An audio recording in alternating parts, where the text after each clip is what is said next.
The garage door was open, and in that one moment, I knew something was terribly wrong.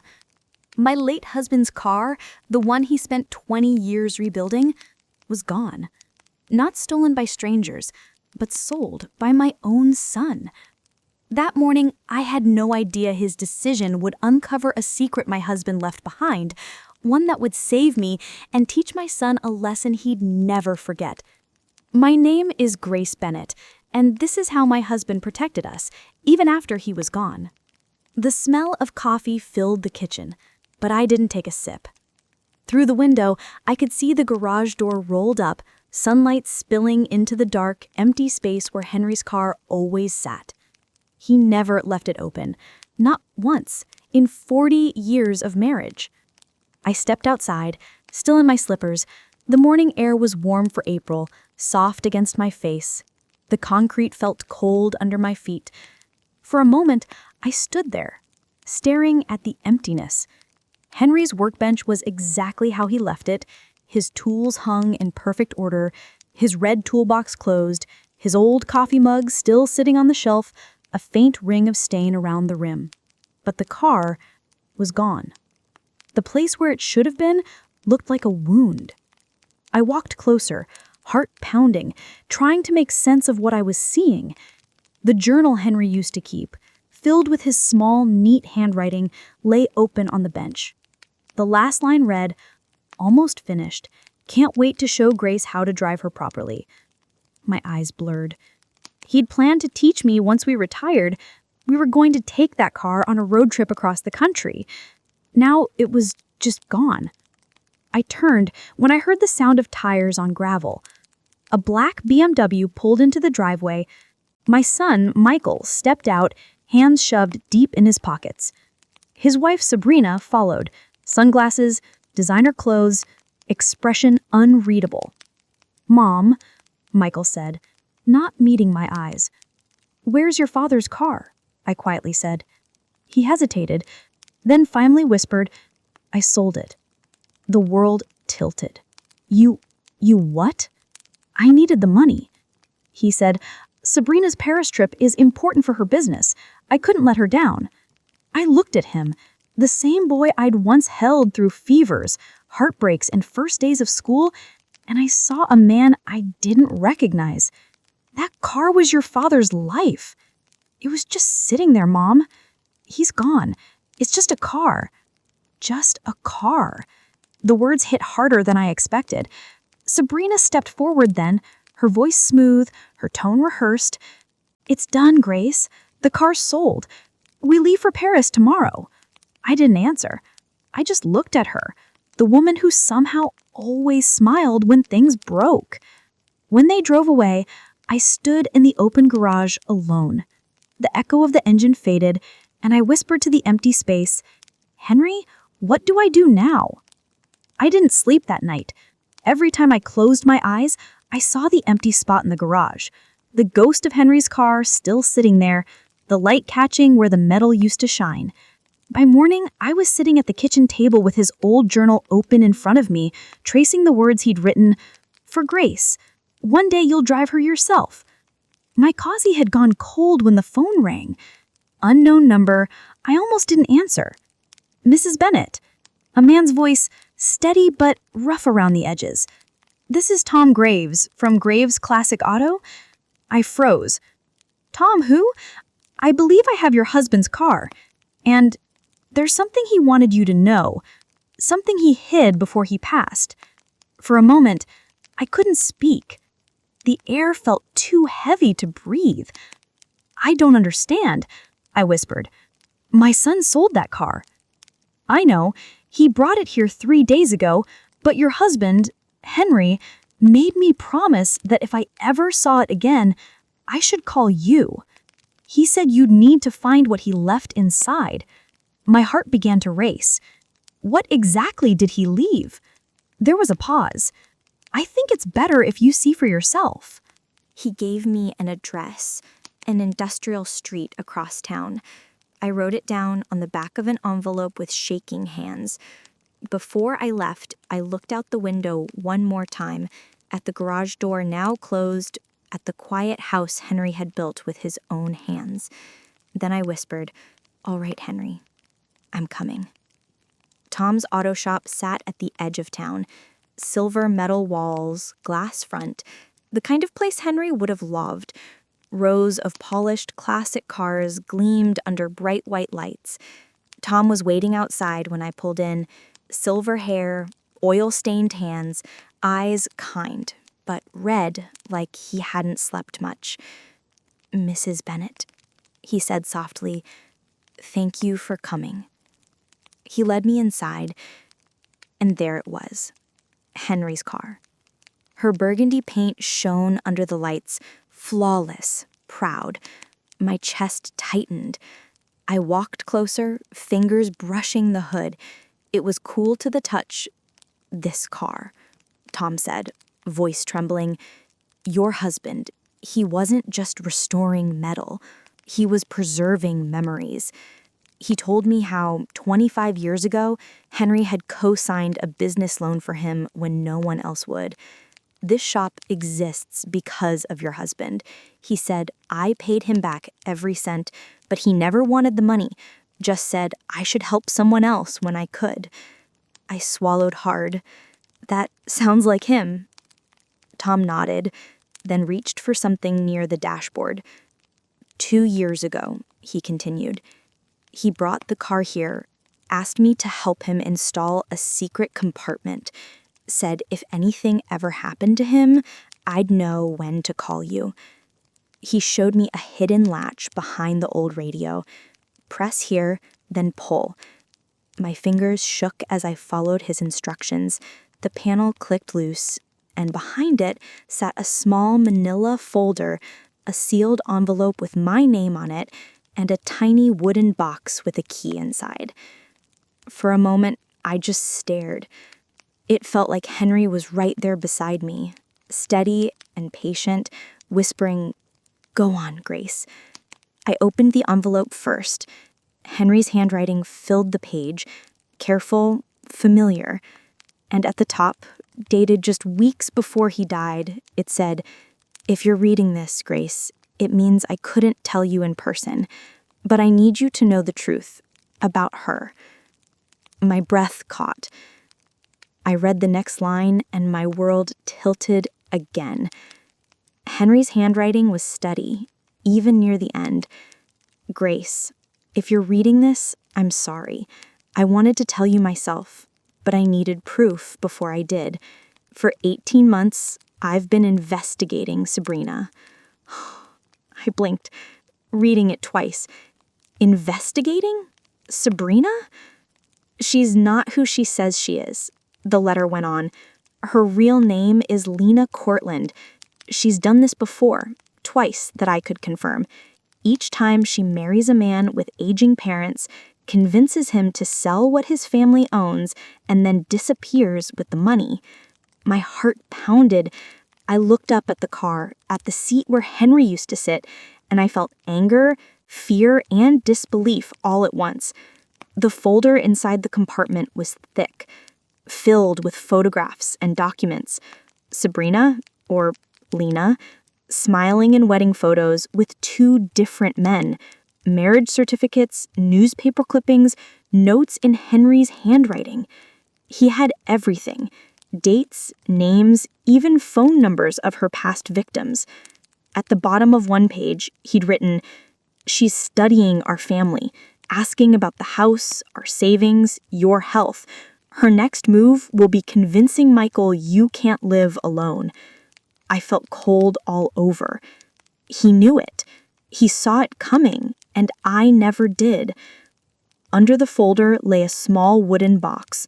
Inside, the key from earlier matched a tag that read, "Box 214, First National Bank." At the end of Henry's letter, his final words were simple but powerful. "This key will keep you safe. You'll find what you need there. Trust Tom. Protect our son. I love you, and I'm still watching over you." I pressed the paper to my chest, tears falling onto the ink. For months, I'd been missing him, not realizing he was still protecting me in ways I couldn't see. Tom stood quietly by the door, giving me space.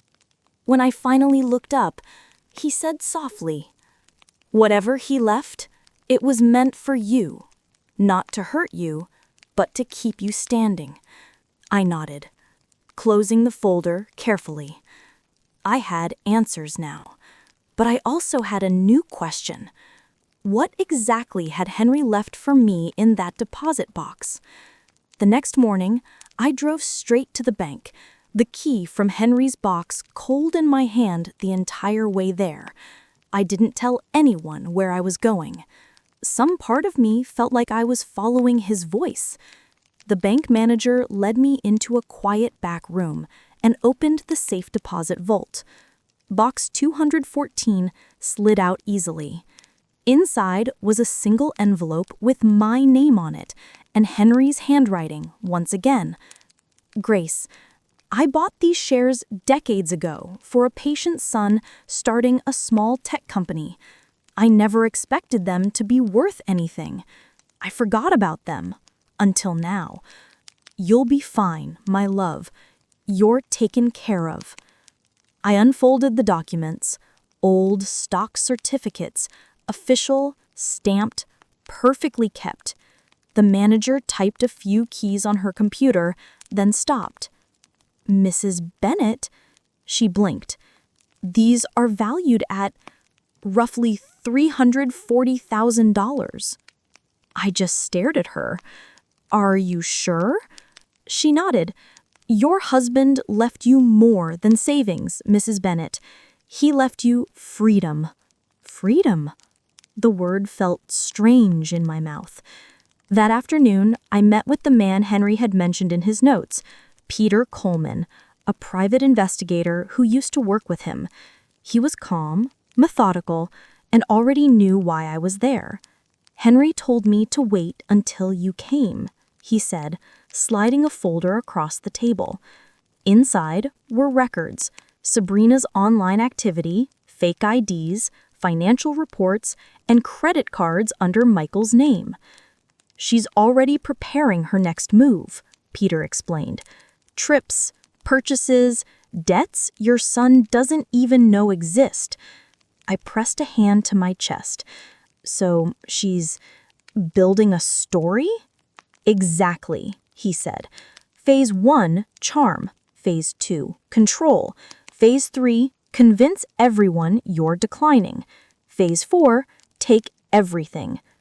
I looked down at Henry's letter again, the same warning written in his own words. He'd seen it coming step by step. Peter leaned forward. "We can stop her, but Michael has to discover the truth himself. If you tell him outright, she'll twist it. You need evidence she can't erase." I nodded. "Then we'll give him proof he can't deny." When I got home that evening, I stood in the garage again. The light was soft, golden through the open door. Henry's tools hung where they'd always had. His radio sat silent. And even though the car was gone, I didn't feel alone anymore. He'd left me a plan, and I was going to finish it. For him. 2 weeks later, I heard the front gate creak. Michael and Sabrina were back from Paris, tan, smiling, holding designer bags that shimmered in the sunlight. I'd invited them for dinner. Pot roast, Henry's favorite. I wanted the setting to feel familiar, safe, the calm before the storm. We sat around the same kitchen table where I taught Michael to tie his shoes, where Henry and I once planned our future. Now I listened as Sabrina talked about Paris, the museums, the champagne, the business meetings that sounded more like photo shoots. "It made me realize," she said, slicing her food delicately, "how much more life we could be living. How much more you could be doing, Grace. A smaller home, maybe, easier to manage, closer to care, just in case." Her words were sugar-coated poison. I smiled faintly. I'm managing just fine, dear.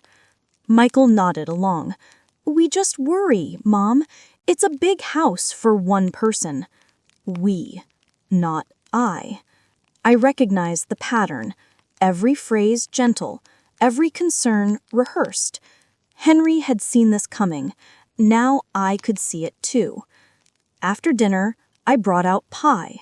Sabrina excused herself to the bathroom. But when I checked the hallway mirror, I saw her reflection upstairs in Henry's old office. The bathroom door was open behind her. She was taking pictures of the file cabinet. When she turned and saw me standing there, she froze. Oh, I got turned around. This house has so many rooms. The bathroom, I said softly, is downstairs. Same place it's always been. Her smile flickered, just for a second. Then she brushed past me. Silly me, too much wine. I watched her walk away, each step too careful, too measured. The predator realizing she'd been seen. When they left that night, I wrote everything down in Henry's notebook. Times, words, her slip-up in the hallway. Every detail mattered now. By the end of the week, I called Michael. Can you come by tomorrow? Just you. There's something of your father's I need to show you. He hesitated. Mom, Vanessa and I... This isn't about her, I said gently. It's about your father. After a pause, he agreed. I hung up, staring out the kitchen window toward the garage. The space where Henry's car once stood didn't look empty anymore. It looked ready. Michael arrived that afternoon, hands in his pockets, tension in every step. The same look he had when he was a boy caught doing something wrong, only now the stakes were higher. He sat at the kitchen table. I had Henry's folder waiting. The letter, the photos, everything. Mom, he said, sighing, if this is about the car again... It's not about the car, I interrupted softly. It's about your father, about what he found before he died. He frowned, uneasy. What do you mean? I slid the letter toward him. Henry's handwriting stared back. Strong, steady, unmistakable. Read it. As Michael's eyes moved down the page, the color drained from his face. He investigated Sabrina? 18 months, I said quietly. He wanted proof before he told you. Michael's hands trembled. No, that's not possible. She's not... I opened the folder. Photos spilled across the table. Sabrina in a white dress beside 2 different men, 2 different weddings, copies of marriage certificates, police clippings. She's done this before, I said. She finds families like ours, convinces the son his mother is declining, sells what she can, and vanishes. Michael pushed back from the table, shaking his head. This is insane. That could be anyone. You're being manipulated. Then call them, I said calmly, sliding the papers toward him. Call the men in those pictures. Ask them what she did to their families. He stared at the phone numbers written in Henry's handwriting. Stanley Wright, Phoenix, George Murphy, Tampa. Call them, Michael, or walk away believing a lie. The choice is yours. He stood abruptly, chair scraping against the floor. Why are you doing this? Why can't you just let me be happy? Tears stung my eyes. Because your father died trying to protect you, and I'm not going to let that be for nothing. He turned and left without another word. The front door slammed. The house fell silent except for the ticking of the clock and the sound of my heartbeat. I sat down and whispered into the quiet, "Please, Henry, let him see." Hours passed. Then, just after midnight, my phone rang. Michael's name flashed on the screen. His voice broke the moment he spoke. "Mom, I called them. I called both men. What did they say? I whispered. Everything, he said through tears. The same stories, the lies, the fake names, the money, all of it. He choked on the next words. She's been lying since the day we met. I closed my eyes, fighting tears. Where is she now? He said, I confronted her. She tried to talk her way out of it. I asked about the credit cards in my name, and that's when she snapped, said she didn't need to prove anything, packed a bag, and left. My heart sank. She's running. Yes, he said. I think she's already gone. I took a deep breath and said the only thing that came to mind.